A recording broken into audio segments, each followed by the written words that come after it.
düşəcək.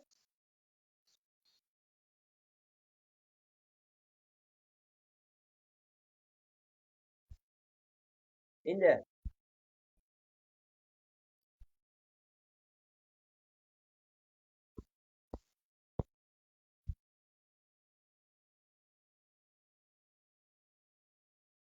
yaxşı, yaxşı vaxt aparma. İndi başladıq. Videoda çəkiliş olur. Bunları da köçürəcəm, baxarsınız orada. 1. Səbəb-nəticə əlaqəsinin pozulduğu bəndi müəyyən edin. Deyir ki, Şirvanşah Hüşəngin üsyan nəticəsində öldürülməsi, Dərbəndlər sülaləsinin Şirvanda hakimiyyətə gəlməsi. Bəli, bu hadisə 1372-1382 sonuncu Kəsrani sülaləsinin nümayəndəsi Şirvanşah Hüşəngdir. Bu Hüşəngin üsyan nəticəsində öldürülməsi Dərbənd sülaləsinin, yəni Elmira 1382-də Dərbəndlər sülaləsinin ilk nümayəndəsi kim idi Şirvanşahlarda? Bəli, əla, bəli. Hadisəni düz veribdir, pozulma yoxdur. Qızıl Ordu hökmdarı Cani bəyin Təbrizə gəlməsi, Hülakilər, Elxanlar dövlətinin süquta uğradılması. Doğru deyir bunu. Neçənci ildə Bəxtiyar? 58 yox. Bunu neçə dəfə dedim ki, 1258-də yaranır, 99 il sonra 1357-də bu proses tamamlanır. Bu da doğrudur. Doğru. Elmira, sən mənim Monqolların birinci yürüşündənəm.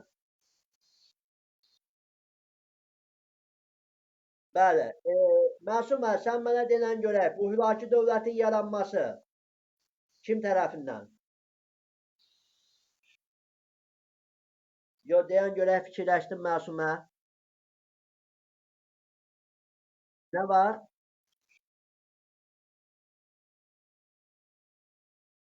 Bəli, bəli. Nə vaxt yaranmışdı? 1258 Hülaki xan. Bəli. Yaxşı. Bəs Elmira, Hülaki xan 1258-də hansı dövlətə son qoyur və hansı şəhəri tutaraq?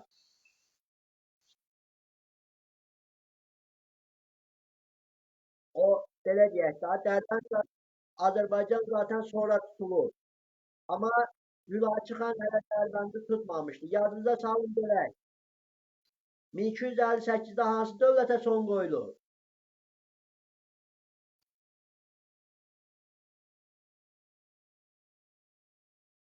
Bəli, hansı şəhər tutulmuşdu? Bağdad. Bağdad şəhəri, bəli, 762-ci ildə salınan Bağdad şəhəri. Bəli, bu da doğrudur. Teymuri şahzadələri arasındakı çəkişmələrin güclənməsi, Cahanşahın İranın mərkəzi və şərqi əyalətlərini ələ çəkilməsi.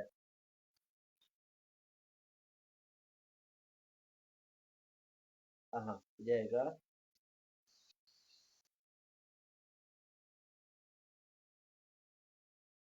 Bax, ümumi şəkildə Teymuri şahzadələri arasındakı çəkişmələrin güclənməsi, Cahanşahın İranın mərkəzi və şərq əyalətlərini ələ keçirməsi. Belə deyək də, Cahanşah İranın Amma o İranın mərkəzi hissəsi deyil da, Təbriz. Yəni İranın mərkəzi hissəsi deyə bilməz o. Bəli, Təbriz şimal hissəsi idi. Yəni şimal hissəni tutmuşdu. İranın mərkəzi və şərq əyalətlərinə gedib çıxmaq prosesi yoxdur. Yaxşı, buyur.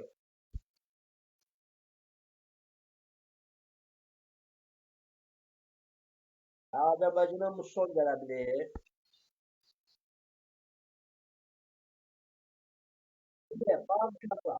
Bir dənə D-yə baxaq, Paydaş Seyidin daha ətraflı müzakirə eləyək. Baharlı sülaləsinin son nümayəndəsi Həsənəlinin hakimiyyətindən uzaqlaşdırılması. Bayandurlu sülaləsinin gəlməsi.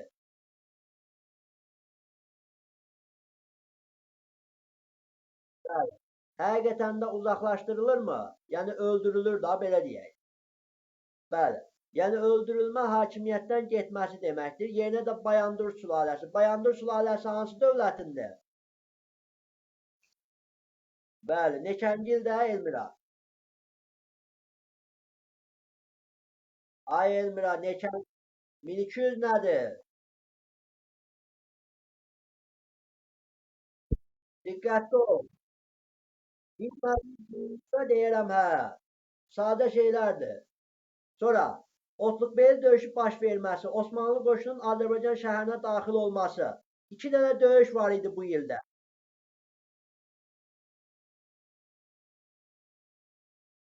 Avqustun 1-i. Bax, Avqustun, bəli, 1-i Avqustun 1-i Malatya döyüşü idi Osmanlı ilə Ağqoyunlu arasında. Bu döyüşdə Ağqoyunlular qalib gəlir. Amma 1473-də, təbii ki, 11 Avqustda Otluqbeyli digər adı ilə, nə döyüş idi digər adı ilə bu? Tərcan. Tərcan döyüşü, digər adı ilə 11 Avqustda. Tərcan döyüşündə Ağqoyunlular məğlub olur, Osmanlılar qazanaraq Azərbaycan şəhərlərinə daxil olur. Bu da doğrudur. Amma bax, burada bizə verilibdir ki, Teymur şahzadələri arasında çəkişmələrin güclənməsi, Cahanşahın İranın mərkəzi və şərq əyalətlərini ələ keçirməsi. İranın mərkəzi hissəsini ələ keçirməmişdi. Gedib Heratı ələ keçirmişdi, Heratı. O da Xəzər dənizinin cənub-şərqində İranın şimal-şərq hissəsinə düşür. İranın şimal-şərq hissəsini ələ keçirmişdi, mərkəzi hissəsini yox. Aydındır. Herat ərazisini gedib almışdı. O ki, Şahrux ölür 1447-də. 1447-dən Cahanşah 1467-yə qədər Qaraqoyunlunu Teymurdan asılı olmayaraq müstəqil şəkildə idarə edir. Bax, buna diqqət edin. Burada gedir 1458-də hücum eləyir Teymurlərin üzərinə. 59-da Heratı tutur. Sonra eşidir ki, bu xeyirsiz övladları Pirbudaqsad üsyan qaldırıbdır. Ona görə orada Əbu Səidlə müqavilə bağlayır Teymuri hökmdarı. Geri qayıdır. Yaxşımı? Yəni burada seyini səhv veribdir. Əslində şimal-şərqi hissələri olmalıdır. Teymuri ərazisi olmalıdır bu.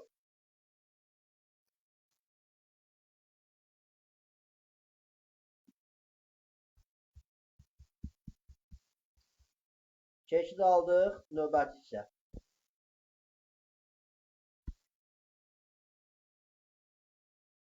Dəqiqə 2. Keçdi 2-yə. Şirvanşahlar dövləti. 3-cü Məlikköhür, 1-ci Axistan. Atabala. 1120-dən 1160-a kimi, 1160-dan 1196-ya kimi. 96-ya kimi. İraq Səlcuq Sultanı Mahmudun yürüşünə məruz qalmışdır. 1123-də və bunlar Səlcuqla, 3-cü Məlikköhür Səlcuqla ittifaqları pozmuşdumu? Bəli, o Sultan Mahmud da bunun üzərinə yürüş etmişdi, amma Gürcülərlə ittifaqa girərək bu yürüşün qarşısını almışdı. Bu, həqiqətən də 3-cü Məlikköhrün dövrüdür. Dərbəndlər sülaləsinin təmsilçisi olubdur. Bu, ola bilər Məlikköhr Dərbəndlilərin. Hansı sülalədir bu 3-cü Məlikköhr Şirvanşahlarda? Bəli. Bu 3 sülalənin, bax 861-də dövləti yaradan hansı sülalə idi? Bəli. 1027-yə qədər. 1027-dən neçəyə kimi? Yox. 1027-dən 1382-yə qədər Kəsranilər, Ermənilər 1382-dən də bəli, uşaq 1027-dən 1382-yə qədər Kəsranidir, Kəsrani. 1382-dən 1538-ə kimi Dərbəndlilərdir. Bəxtiyar, bu Dərbəndlilərə, yəni Şirvanşahlara da son qoyan hökmdar kim idi?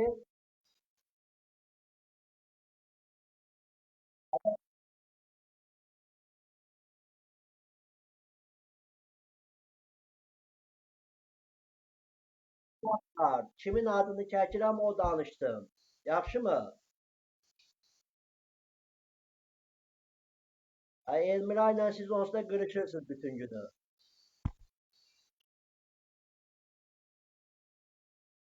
Gir, girmeyin birbirinizin suallarına. İkinci təmasir yoxsa birinci təmasir?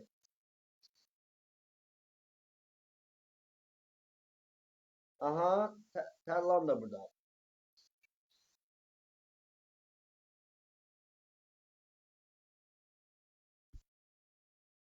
Uşaqlar bir-birinizin suallarına girmeyin.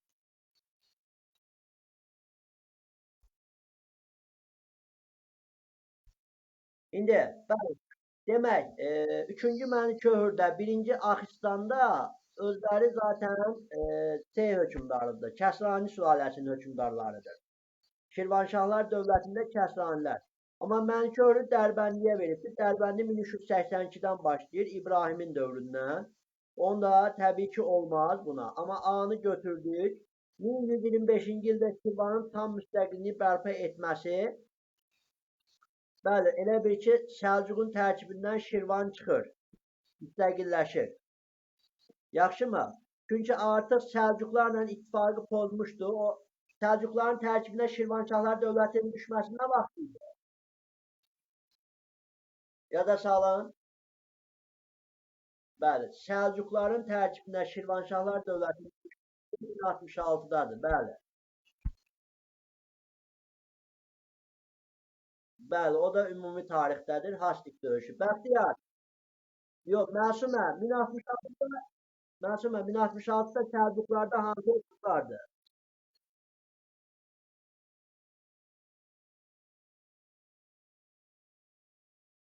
Yox, Səlcuqlarda. Birinci Fərqürüz tabe olubdur. Onu düz deyirsən. 1063, 1096 Şirvanşahlarda Fərqürüzdür. Birinci Fərqürüz. Fərqürüz kimə tabe olmuşdu? Deyilən Bəxtiyar. Bəli, Alparslan'a tabe olmuşdu.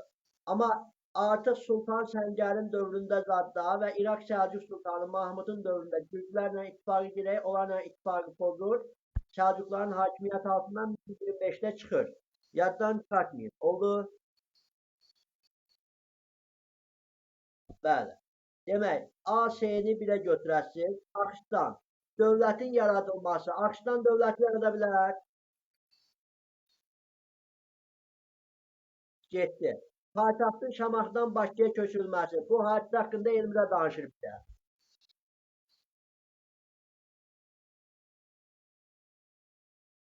Əla, 1192-də, bəli.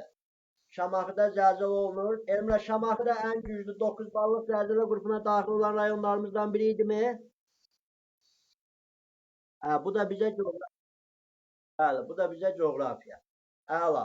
Bəli, 1192-ci ildə Axistan paytaxt Şamaxıda zəlzələ baş verir deyə o Şamaxı dağılır. Bir də deyirlər, sən Şamaxı kimi batasan. Və o hadisədən qalxdı bu gedişatda. Bəli, 1192-də Şamaxı dağılır, ailə üzvləri ölür Axistan. Axistan məcbur qalır, köçürür paytaxtı Bakıya. Yaxşımı? Ona görə beyni götürüb, Qızıl Ordu dövlətinin hücumuna məruz qalması birinci Axistan. Qızıl Ordu dövləti 1243-də yaranıbdır. Bu şeyin hücumuna məruz qala bilər. Axistan dövründə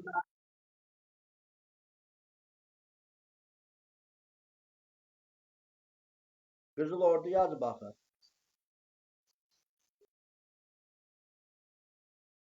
Hə, düz deyirsən. Bəli, orada Qızıl Ordu deyilən bir şey yoxdur. Çünki Qızıl Ordu 1243-də yaranacaq. O Monqolun nəvəsi var idi, Batı xan. Çingiz xanın. 4-cü Ulustan Batı xan. O Volqa ətrafında, İdil ətrafında 1243-də Qızıl Ordu dövlətinin əsasını qoyur. Bəli.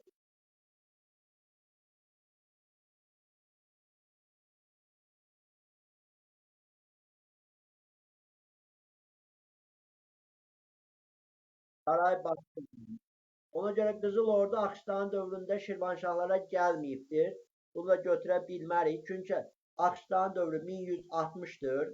1160'dan 1192'dir. Amma Qızıl Ordu dövləti 1243'də yaranıb. Yəni onda Axşıstan ölmüşdü də, daha sümüklərdə çürümüşdü. Yaxşımı? Diqqətli olun. Demək, 1'ə AC, 2'yə də B. Baxaq görək. Y variantı. Əla. Bu da getdi. Keçdi 3'ə. 15-ci əsrdə Azərbaycanda istehsal olan məhsula görə alınan və əsas olan suvarma suyundan istifadəyə görə kəndlərdən alınan və maldarların otlaqlardan istifadəyə görə ödənişlər vergi növlərinin cədvəldə düzgün əks olunduğu sətri müəyyən edir. Bax, birinci növbədə Azərbaycanda istehsal olan məhsula görə alınan vergi. Bax, məhsula görə alınan və əsas olan. Bax, burada baxırsan ki, birinci məhsula görə, bax, tamğa sənətkarlardan alınırdı bu Qazan xanın dövründə. Silah bahasıdır, mal bahasıdır. Bunlar da hülakilərin dövründə var idi. Divan dövlətə məxsus torpaqlar idi. Divan torpağı var idi. Divan torpaqdır. Xərac da məhsulla alınırdı. Bu ərəblərin dövründədir. Amma 15-ci əsrdə yoxdur. Bu mal cəhət 15-ci əsrə aid. Bax, xərac ərəblərin dövrüdür. Ərəblərdən hülakilərə qədər. Ərəblərdə yaranır 8-ci əsrdə xərac. Ənən demiş ki, xərac Sasanilər idi. Ənən olan xərac ərəblər. Məhsulla alınan vergi. Amma bu da 15-ci əsrdə Qaraqoyunlu, Ağqoyunlu dövründə çevrilir mal cəhətə. Suvarma suyundan istifadəyə görə kəndlərdən alınırdı. Bu təbii ki nədir? Bəhrədir, bəhrə. Bir də otlaqlara görə də çobanın bəyi, yəni çoban bəyi o şeydən, çobanlardan alınırdı sürülərini otlatmaq üçün. Bu da sadədir, çətin bir şey yoxdur. Aydındır. 4. Verilənlər arasında hansı dövlətə aid məlumat yoxdur? Paytaxtları Marağa, Təbriz, Sultaniyə olmuşdur. Sizcə bu hansı dövlətdir? Hülakilər, bəli. Ərazisi 11-ci əsrin 20-ci illərində Oğuzlar məskunlaşmışdır. İlini kim deyər bunun? Oğuzların ilk dəfə məskunlaşdığı əla 1028. Kimdir orada Rəvvadi hökümdarı 1028'də? Yox, Vəhsudan, Elmira Əbülhicə Kərbəlisi. Daha doğrusu Əbülhicə Rəvvadinin yaradıcısıdır. Yaxşı. Əbülhicə Rəvvad. Vəhsudan demişdim özdə 1020-1059. Diqqətli ol. Rəvvadini düz deyirsən, bir dənə hökümdarda diqqətli ol. Yaxşı. Bəli. 1028 Rəvvadi.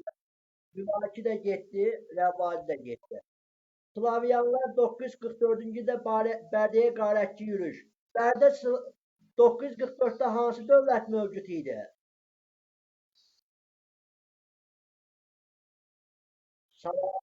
Salarilər 941. Elmira 941'də Salariləri 987 yaradan hansı hökümdar idi?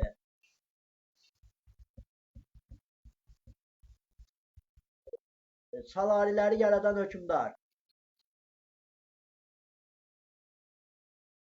Əhməd ibn Mərzəban 941'dən geçmir. Yaddan çıxmasın. Özdə qanunnamə vermişdir. Və 981'də bu dövlət süqut edin yerində hansı dövlət yaranır? Rəvvadi dövləti yaranır. Bəli, əla. Bəli. Təbii ki, Slavyanların 944-cü ildə Bərdəyə qarətçi yürüşü zamanı Salari dövləti mövcud idi. Demək, Salari haqqında da məlumat var. 11-ci əsrin 60-cı illərində Alanların hücumuna məruz qalmışdır. Təbii ki, Alanların Şəddadilər, çünki sahiblər zaten o 1960-cı illərində yox idi. Cavab, burada bir dənə Sacı dövləti haqqında məlumat yoxdur. Aydındır.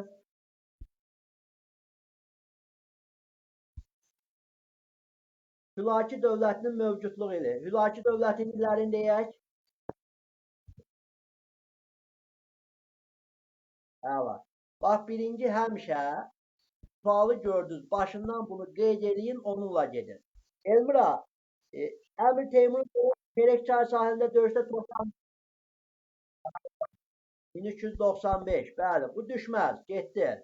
Terek sahili döyüşündə Əmir Teymurla Toxtamış qarşılaşır, Toxtamış məğlub olur. Terek çayda Rusiyadan, bəli, Terek çayda Rusiyadan Xəzərə tökülən çaydır. Yaxşı?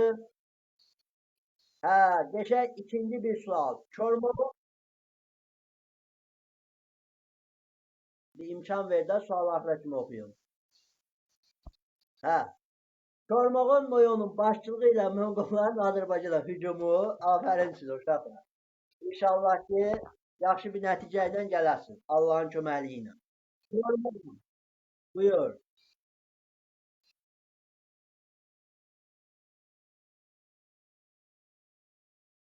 Yaxşı da bildik. Loğalam. Kormağan Moyonun başçılığı ilə Monqolların Azərbaycana hücumu, təbii ki, ikinci yürüş. Emre ikinci yürüşün illərini denən. Bəli. Məsumə, 1231-də Monqolların gəlişindən Azərbaycandan çıxıb qaçan kim idi?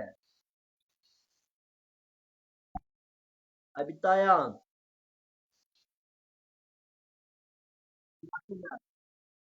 Məsumə, eşidirsən mənim səsimi? Bəli. Nəzərə alaq ki, Məsumə hələ bir ildir mənim hazırlığımdadır. Yəni, indi, bax, Məsumə 1231-də o Xarəzmşahlı Cəlaləddinə qarşı Azərbaycanda ən böyük üsyan baş vermişdi. O hansı şəhərdir? Bəli, usta ben Bəxtiyar, sənin deyəsən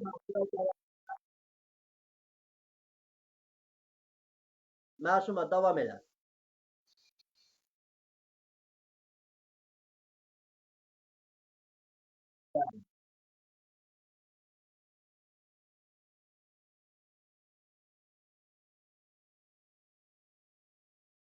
O da Kormoğun Noyonun başçılığındaydı. Təbii ki, bunda hələ bəli, Hülaki dövləti yaranmamışdı hələ bu dövrdə. Ona görə götürə bilmərik. Əlincə qalası Əmir Teymur tərəfindən tutulması. Əlincə qalası neçənci ildə tutulur? Özdə o üçüncü yürüş eləyir Azərbaycana. Bu qalada Əmir Altunla Sultan Əhmədin oğlu Sultan Tahir arasında münaqişə baş vermişdi. 1400. 1400. Özdə Teymur gəlir heç nəsiz. Qalada münaqişə baş vermiş deyə qala müdafiəsiz qalmışdı. Gəlir boş qalmış qalaya. Çıxır və möhtəşəmliyinə heyran qalır. Çünki o ilk yürüşü 1386-da Azərbaycana eləyəndə Naxçıvan ərazisindəki, indiki Gülfa rayonumuzdadır. Naxçıvan ərazisindəki bu qalanı 1386-dan düz 1400-ə kimi 14 il əsarətdə saxladı, yəni mühasirədə saxladı, amma ala bilmədi. Yaxşımı? Təbii ki, yenə də bu 1400-cü il Hülaki dövlətin süqutundan sonraya düşür. Götürə bilmərik.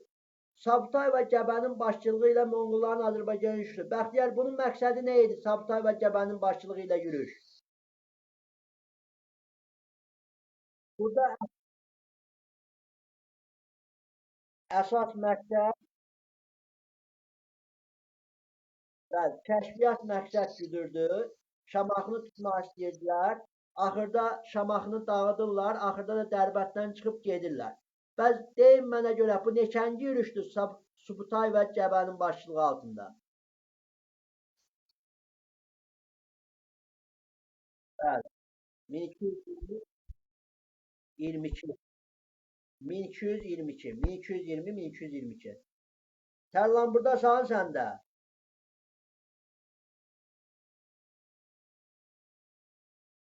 Aha, ben niye sesimi çıkartmıyorsan? Arada bir sesimi çıkart da.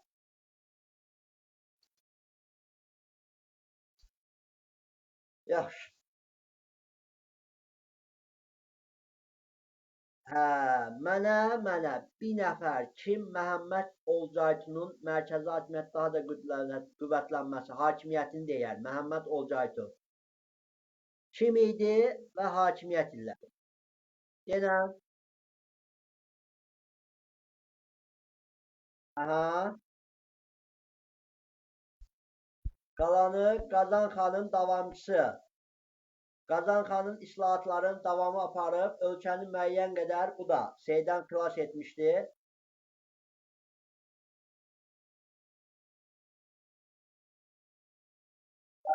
Davam etdirirdi, məhkəmə islahatını davam etdirirdi. Dövləti müəyyən qədər gücləndirir, amma axıra kimi gedə bilmir da. 1316-da Əbu Səid gəlir. Əbu Səid də 1335-ə kimidir. Əbu Said uşaq idi deyə Əbu Saidin yerinə Sulduz qəbiləsindən olan Əmir Çoban idarə edir. Sonra bu 1328-ci ildə Əmir Çobanın qızı ilə evlənmişdi da. Elə bir qaynatası idi Əmir Çoban bunun. Əmir Çobanı da oğlanlarını da edam etdirir. Çünki hakimiyyəti ələ keçirmək istəyirdilər. Ondan sonra dövlət daha da zəifləməyə başlayır. 1304-1316 Monqol Hülaki dövlətində Olcaytunun dövrüdür. Məhəmməd Olcaytunun və təbii ki, Hülaki dövrünə düşür. Hülaki hakimiyyəti dövrünə düşür. Yaxşı, yaddan çıxmasın. Burada da cavab olur Y.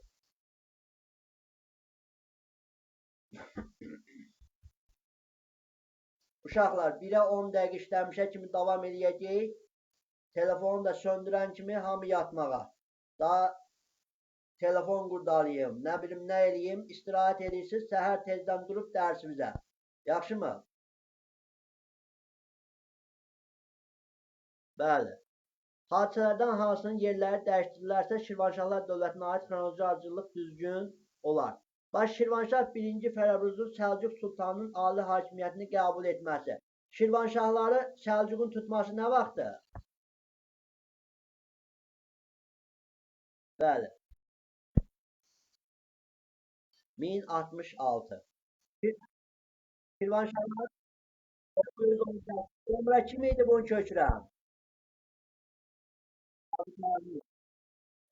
Bəxtiyar, Şeyx İbrahimin Şirvanşahı elan olunması. Şeyx İbrahimin Şirvanşahı elan olunması. O Dərbəndi var idi, İbrahim Dərbəndi. 1382. Demədim da ona görə. Birinci İbrahimin birinci İbrahimin Təbrizə daxil olması. Bunu kim deyər? İbrahim birinci İbrahim kimlə kim arasında seçimdə qalmışdı? Yadınıza salın. Birinci İbrahim izah vermiş diye ki, bak bununla bunun arasında seçimde kalır. Bu yaxın təhlükədir bunu seçir. Bəli. Əmir Teymurla Toxtamış. İndi o Əmir Teymuru seçir yoxsa Toxtamışı? Bəli, Əmir Teymur uzaq gəlir. Bəli, Teymuru seçir. Elmira Teymur neçənci ildə öldü?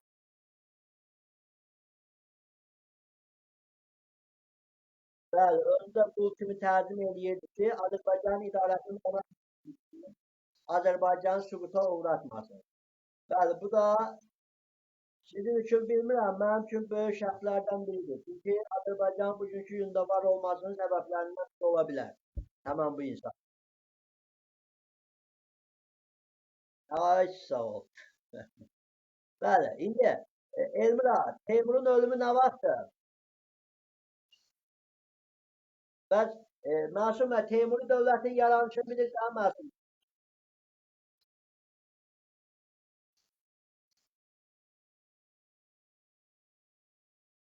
Bəli, 1370-dən 1405-ə qədər Teymur hakimiyyətdə olmuşdu. İndi Teymur ölən, bəli, Çinə yürüş etmək istəyən zaman ölür. Teymur öləndən sonra İbrahim artıq müstəqilliyə çıxır Teymurun hakimiyyətindən. Bəli, onu Təbriz əyanları çağırır ki, gəl Təbrizdə hakimiyyəti ələ al. O da gedir Qara Yusiflə Sultan Əhməd həbsdə idi deyə Təbrizdəki hakimiyyəti ələ alır, 2 aylıq Azərbaycanı birləşdirir. Bu 1405-ci ildədir, Teymurun ölümü ilə. Bax, yaddan çıxartmayın. Oldu. Birinci İbrahimin Qara Yusifə məğlub olması. Bu nə vaxtdır? Birinci İbrahim Qara Yusifə məğlub olması. Bu da 1413-cü ildə Kür sahili döyüşüdür. Hətta belə bir prosesdir. Bəli, 1412. Bax, Kür sahili döyüşündə belə deyək, Qara Yusif Şirvanşah İbrahimə məlumat göndərir ki, sən gəl xoşluqla mənə tabe ol, mən səni eləyim da, bağışlayım. Mənim asılımı qəbul elə və Şirvanşahlardan daxili müstəqilliyi saxlayacağım. Bu qəbul etmir. Sadəcə gedir Gürcülərlə zadla müttəfiq olur, Qara Yusifin üzərinə gedir. Qara Yusif də 1412-ci ildə Kür sahili döyüşündə bunu məğlub edir.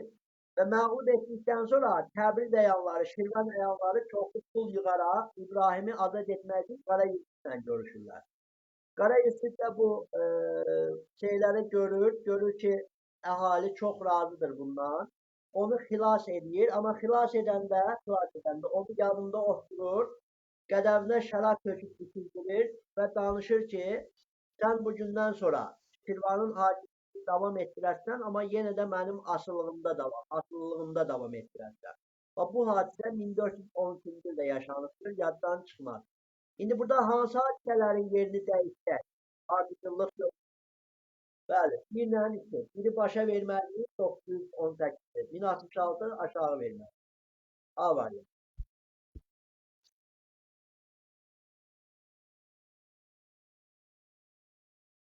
Bildim. İndi baxaq.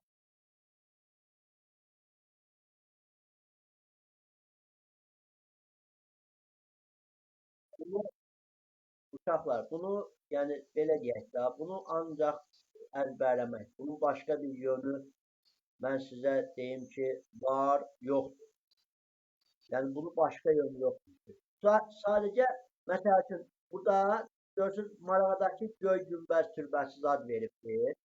Marağa şəhəri bilirsiniz ki, qədimdən yaranıbdır. O lap Sacilərin paytaxtı olandan. Yəni bunu verə bilərsiniz ki, bu 9-cu əsrdə paytaxt olsa, hardasa 8-ci əsrdə yaranıb.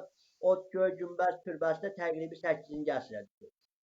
Yəni bu şəkildə verə bilərsiniz. Bərdə türbəsi deyirsiniz ki, Bərdə şəhəri Firuz Şahın adına saldırılmışdır. O 444-dən 460'da ikinci Bakı saldırmışdır Firuz Şahın adına. Onu da deyə bilərsiniz ki, Bərdə 5-ci əsrdə salınmışsa, təqribi 6-7-ci əsrlərdə, 7-ci əsrlərdə də Bərdə türbəsi tikilibdir. Sonra Naxçıvanda Əlincə qalası, Əlincə qalasının tikintisi təbii ki, Əlincə qalası Teymurun dövrləridir. Bu da 13-14-cü əsrlərə aid bir tikilidir. Çünki Teymur gələndə bura daha artıq bu tikilmişdir. 13-14-cü əsrlər. Teymurun dönəmi Teymurdan əvvəl biraz düşür bu hissəyə. Təbrizdə Qeysəriyyə bazarı. Təbrizin Qeysəriyyə bazarına isə biz baxanda bu gəlir Səfəvi dövrünə zada düşür. Təbrizdəki Qeysəriyyə bazarları. Böyük bazarlar tikdirilirdi. O Təhmasibin zadın dövründə. Bu da 16-cı əsrə. Bəli, var. Bax, indi ardıcılığı düzsək. 1, 3, 1, 3. Sonra 2, 4. Bir dəqiqə burada bir şey var. 1, Əlincə qalası. Əlincə qalası heç bu vəbsəydə tikilib. Yox, bu da Marağadakı Göy Günbəz deyilir. Bu da Bərdə türbəsi var. Bu da türbə. Bərdə şəhəri 5-ci əsrdir, türbə 9-cu əsrdir. Hə. O bilirsiniz nə ilə əlaqədədir? Bu Bərdə əmirliyi çalınmışdı, Şirvanşahlar yaranmamışdan əvvəl. O Bərdə əmirliyi ilkin olaraq Şirvanşahlar dövlətinin yaranmasına doğru gedən yoldur. Bu da türbəni deyir. Türbə. Türbə deyirsə, Bu bilirsiniz o Şirvanşahlar hökümdarlarının xatirəsinə olaraq artıq o Məciyyətlilər sülaləsinin davamı olaraq müəyyən abidə idi tikilmiş. Bu 9-cu əsrə aid olacaq. Hə, bu onunla bağlıdır türbə. Orada bir dənə elə bir ki 3 olacaq. 3. Sonra 1 olacaq. Niyə doğru gəlmədi ki? 2, 3, 1, 4. Bax 3 olacaq. Marağa 8-ci əsr. Bərdə türbəsi 9, 3, 1. Axırda Naxçıvanda Əlincə qalası 13, 14-cü əsr. Bəli 2. Bir də 4. Təbrizdə Qeysəriyyə bazarı. Bu da axırıncı. 4. Yox uşaqlar, bunun ən doğru cavabı budur. Bax, Bərdə türbəsi 9-cu əsr. Naxçıvanda Əlincə qalası 13-14-cü əsr Teymur yürüş etməzdən qabaq. Marağada Göy Günbəzlinin türbəsi, Marağa şəhəri. Lap birinci olaraq Səlcuqlar dövlətinin Sacilər dövlətinin paytaxtıdır 9-cu əsrdə. Amma ondan bir əsr əvvəl tikilib 8-ci əsrdə. Qeysəriyyə bazarda Təhmasibin dövründə 15-16-cı əsrdə. Bunun cevabı 3, 1, 2, 4. Sadəcə D variantıdır. Orada müəyyən qədər yanlışlıq veriblər. Aydındır.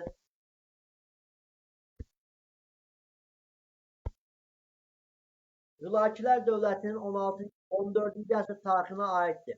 Hülakilər dövlətinin 14-cü əsr tarixi hansı illəri əhatə edir, Elmira? Bəli. Bax 14-cü əsr tarixi deyir. Yəni Hülaki dövləti görən kimi o dəqiqə götürmür 1258. 14-cü əsr. Məhəmməd Olcaytunun hakimiyyətinin bayaqları 1304, 1312 götürdük. Dövlət, bəli, dövlətin yaranması 1258, bu 12-cü əsrə aiddir. Əmir Çobanın dövləti idarə Əmir Çobanın dövləti idarə etməsi nə vaxt idi bu?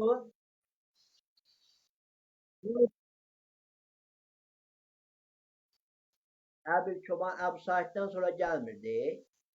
1216. Bax bu 16'dır. 1316'da Məhəmməd Olcaytı gedir, yerinə 1316'da Əbu Said gəlir. Əbu Said də balacadır deyə onu Əmir Çoban idarə etməyə başlayır dövləti.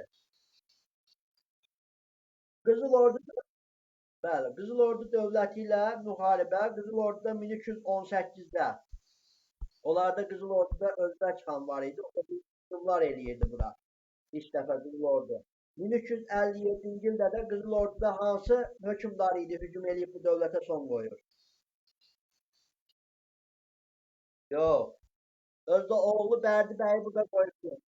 Bərdi bəyi burada qoyub gedir. Canı bəy, bəli, Canı bəy. Bəli, özdə burada bir dənə döyüş var. Hansı döyüşdür bunun adı? Cabanı döyüşü, Cabanı. Canı bəy Hülaki dövlətinə son qoyur. 1357'də. Qazan xan fərmanına görə kəndlilərin bir yerdən başqa yerə köçməsi qadağan edilir. Bu da 1303-cü ildə. İndi baxaq, bax 2 getdi. 2 getdi. Hülakilər dövlətinin 18 əsr tarixinə aiddir. Hə, 2 getdi. 2-ni siləndə bax bu getdi, bu getdi, bu getdi. Ola, bunlar niyə belə verdi? Bir dəqiqə.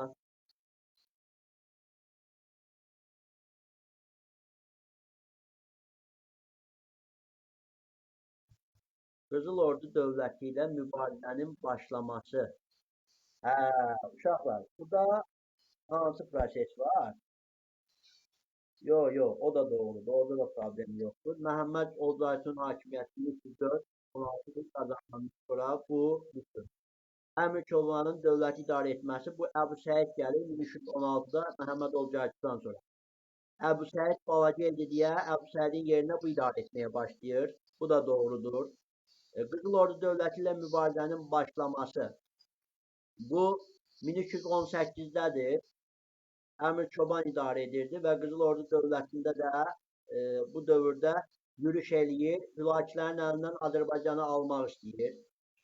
Bəli, 1357-də də Qızıl Ordu Azərbaycanda Hülakinin hakimiyyətindən bezmişlər, Hülaki dövlətinin. Şeyi çağırırlar ki, Qızıl Ordu dövlətini. Gəl bizi bunun əlindən qutar, bu Hülaki dövlətini. Çünki çox soyğunçuluq edirdi, çox vergiləri artırmışdılar bu Monqol əyanları zat. Ona görə gəlir 1357-də də Canıbəy hakimiyyətə son qoyur və 1357-də öz oğlu Bərdi bəy qoyub gedir bura. Atasının ölüm xəbərini eşidən Bərdi bəy də Azərbaycanı tərk edir. Qazan xanın fərmanına görə kəndlilərin bir yerdən başqa yerə köçməsinin qadağan edilməsi bu da 1303-cü ildə.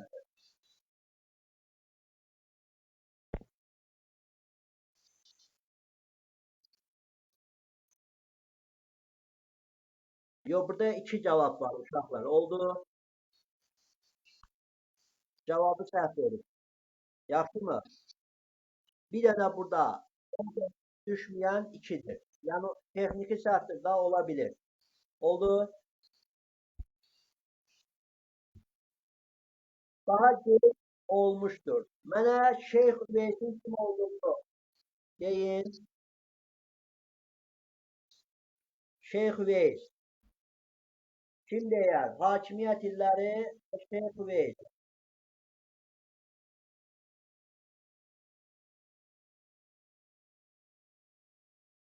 Şeyx Üveys, bax, birinci yox, Şeyx Həsən, bu Şeyx Həsən Cəlali dövlətin yaradıcısı idi 1340-dan 54-ə. Sonra Şeyx Üveys 1354-dən 1374-ə Cəlali dövlətin növbəti hökmdarı idi. Axırıncı hökmdar da 1382-dən 1410-a qədər Sultan Əhməd idi. Sultan Əhməd də Qara Yusif öldürəcəkdə 1410-da Əsəd döyüşündə. 2-ci Şəmmi qazan Əsəd Təbriz yaxınlığında. Bəli, Şeyx Üveys isə Şirvanı 1367-də tutmuşdu və beləliklə bütün Azərbaycan torpaqlarını Cəlali hakimiyyəti altında birləşdirmişdi. Bu 1367-dədir. Yaddan çıxmasın. Gəncədə Usta Bəndərin başçılığı ilə üsyan, Elmirə nə vaxt dedik? Gəncədə Bəndər üsyanında. 1231. Məsumə kimə qarşı idi Gəncədəki Bəndər üsyanı?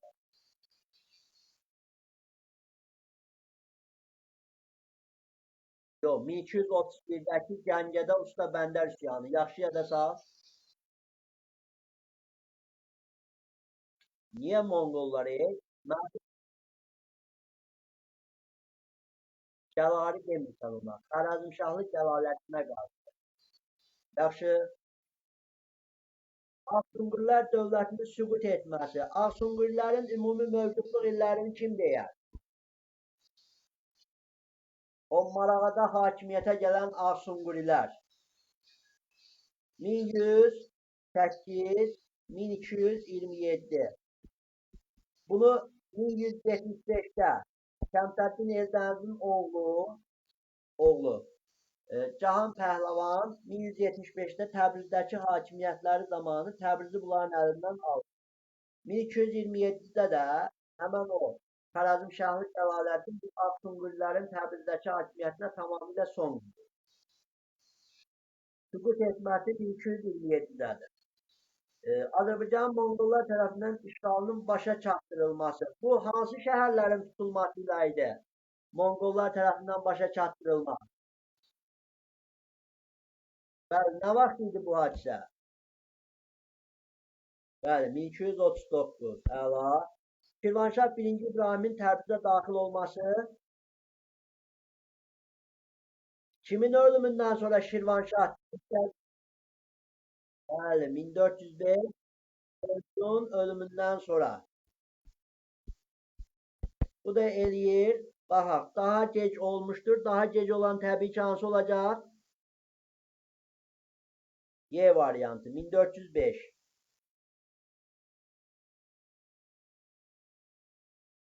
Hülakilər dövlətinin 13-14-cü əsr tarixində baş vermiş oxşar hadisələr. Deyir ki, Osmanlı dövləti toqquşmasının baş verməsi. Osmanlı dövləti nə vaxt yaranır? Bəxtiyar kim tərəfindən yaradılır Osmanlı dövləti? Bəli, Osman Qazi tərəfindən. İndi Bəxtiyar bu neçənci əsrə düşür? Ay sol. Heç Osmanlı hülaci ilə müharibə aparıb? Bəli, demək olmaz. Qızıl Ordu dövləti ilə mübarizənin aparılması 1318-dir. Bax bu belə deyək, hülaci dövləti deyirsə, hülaci dövləti deyirsə, Qızıl Ordu ilə mübarizənin aparılması lap əvvəldəndir. Qızıl Ordunun bura müharibəyə, hülaci dövlətinin üzərinə gəlməsi 1318-dir. Amma mübarizənin başlaması bunlar ikisi də Monqol ulusu idi da. Yəni lap əvvəlcədən mübarizə başlamışdır. Aydındır. Yəni o deyir ki, Monqol xanı Çingiz xanın vəsiyyətinə görə bura Gürcü nəslindən olan 4-cü ulusa Qızıl Ordu dövlətinə tapşırılmışdı. Amma buranı gəlib 5-ci ulusdan olan Hülaki xan tutmuşdu. O dövrdən Hülaki xanla Sey arasında mübarizə davam edirdi. Qızıl Ordu dövləti arasında. Yəni bu həm 13-cü, həm 14-cü əsrdə mübarizənin mövcud olması var. Amma sırf Azərbaycana Hülakinin üzərində yürüş 1318-dədir. Yaxşı, yürüş deyilsə 18. Başlama deyilsə həm 13-14-cü əsrlərdə düşür. Azərbaycan torpaqlarının hökmdarlıq etməsi. Hülaki dövləti Azərbaycan torpaqlarına həm 14-cü əsrlərdə hakimlik edib. Bəli. Bunu da götürürük. Çünki 258-dən 1357-yə qədər olubsa, həm 13, həm 14-cü əsrlərdə mövcud olur. Gələrlər dövlətinin yürüşünə məruz qalması, Gələrlər dövlətinin yaranmasına vaxtı.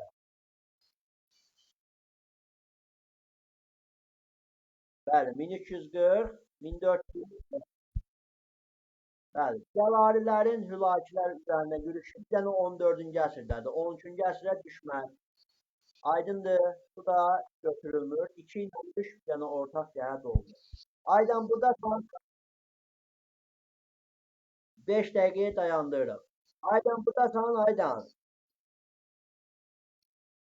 Qulaq açırsanmı? Qulaq aç, qeydlərimi də götür. Yaxşı. Yenə deyirəm, başa düşürəm, sənin üçün çətindir. Bir ildir, bir il ərzində bu boyda məlumatı toplayıb saxlamaq. Amma heç olmasa 50 də varsa götürməliyik. Oldu?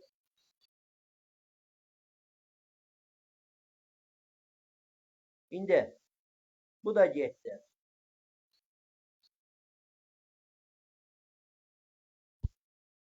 11. Hadisə nəticə əlaqələrinin doğru göstərici cavabı müəyyəndir. Cəlaləddinin təyin etdiyi canişinlərin Azərbaycanın salaması 1231-ci ildə sənətkar Bəndərin başçılıq etdiyi Gəncə üsyanının baş verməsi. Doğrudur. Bəli, təbii. Zaten üsyan nəyə görə? Birinci o gəlib Maraqaya daxil olur 1225-də. Sonra da gedir Təbrizdə Atabəylər sülaləsinə son qoyur, Atabəylər dövlətini süquta uğradır. Maraqada özünü iş gələndə yerlər halını öz tərəfinə çəkmək üçün özünü yaxşı aparır, burada quruculuq işləri aparır.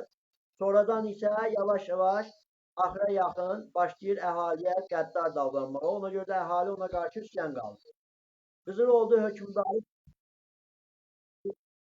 Ordu hökmdarı Canı bəyin tərtibə gəlməsi, Hülaki Osmanlı dövlətinin varlığına sona çatması. Bu neçənci ildə Elmira? Yüksəlir. Elmira dedi, indi dayanın Məsuməyə verirəm sualı. Əlincə qalasının Əmir Teymur tərəfindən tutulması Azərbaycanın sözlüklə Çingiz xanın qurduğu dövlətə tabe edilməsi. Elmira nədir? Məsumə, Teymuri hökmdarı ilə Çingiz xanın dövləti eynidir. Xeyr, Əlincə qalası nə vaxt tutuldu Məsumə?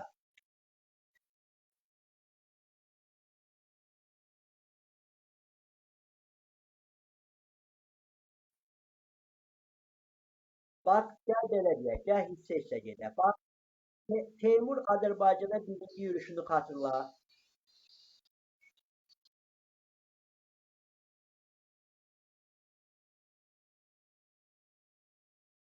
1286 Teymur Azərbaycana yürüş edir. 14 ildə Gəlincə qalasının hakimiyyətdə saxlayırsa, mühasirədə. Ala bilmirsə, bu 1400-dədir da, düzdür. Demək, 1400-də alıb.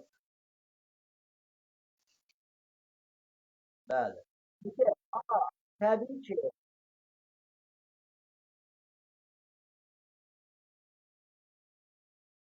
Teymurun oğlu Miranşahı. Yaxşı, Aysu. Azərbaycan bütövlükdə Çingiz xanın qurduğu dövlətə tabe edilməsi, birinci növbədə Çingiz xanın dövləti hələ 14-cü əsrin əvvəllərində süqut etmişdir. Teymur dövlətin yaranması 1370-dir. Bunda artıq Monqol dövləti, Çingiz xanın dövləti tamamilə süqut etmişdir. Yaxşımı? Yəni heç uyğun gələ bilməz. Əmir Teymurun dövləti Teymuri Türk dövlətidir. Monqol dövləti, Çingiz xan dövləti isə Monqol mənşəli dövlətdir. Yəni bunlar heç birinə uyğunlaşa bilmir. Qızıl Ordu hökmdarı toplanıb buyur.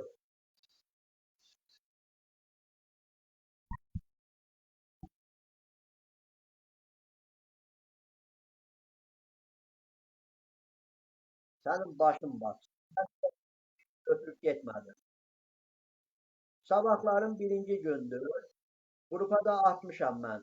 Nələri oxuyunsa, düzdür?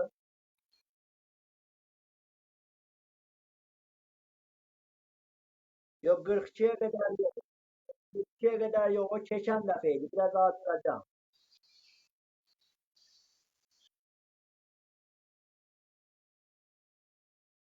Bildim daha, indi artıracağım, xanlıqların testini verəcəm. Onu işləməlisiniz. Qızıl Ordu hökmdarı. Bəli, təkrardır da onsuz da.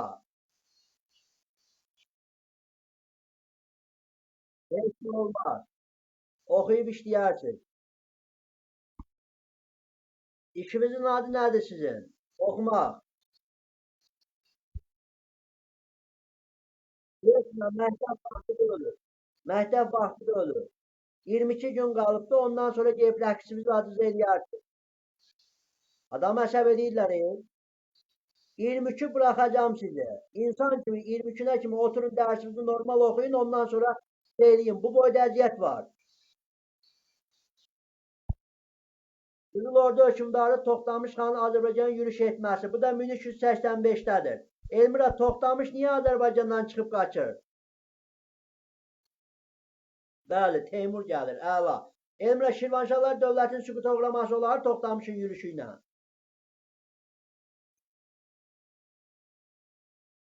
Əla. Demək bu da olmaz. Bir dənə cavab oldu, 1-lə 2. Yox.